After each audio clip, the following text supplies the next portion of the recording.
Na-receive ko na po ang monthly reward sa World App.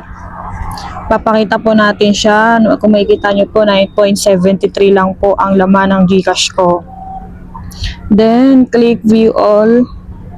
Tapos, angat natin ng konti. Gcrypto.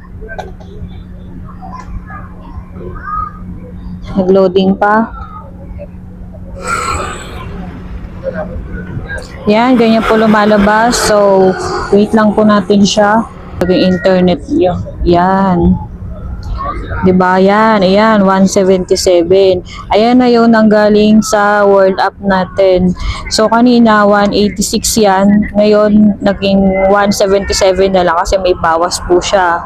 Then, si-search natin dito sa market ang WLD. Yan. Tapos po, i-convert po natin siya. So, need pa po natin siyang i-sell. Yan, sell. Amount.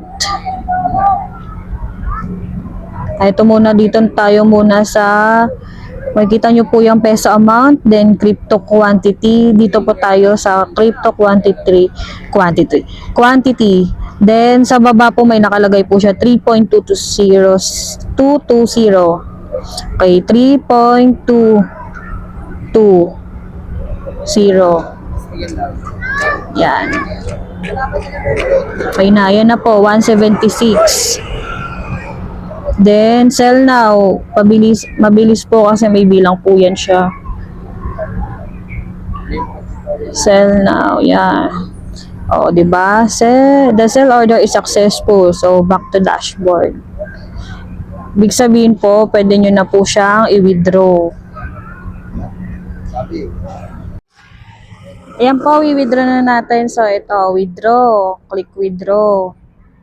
Then, amount, yung amount na nakalagay dyan, your withdrawal cash is 176. So, lalagay po natin siya. Wait lang. 176. Okay na yung point, siguro. Lagay na lang. Yan. Check. Ito pala, continue. Yan. Oh.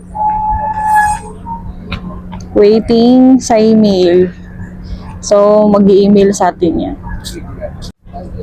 After po niyan, pumunta tayo sa ating email. Yan. Yan, may nakalagay Gcrypto verification code. Yan. Tandaan mo yan dahil yan yung code mo, 531133. O, yan ilalagay dito. 531133.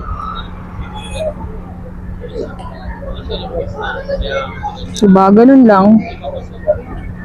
Kailangan talaga dito, ang susi dito is dapat active yung ano mo, email mo para masendan ng code. Siyempre, yung lagi yung ginagamit na email, ayun na yun. Okay na yan.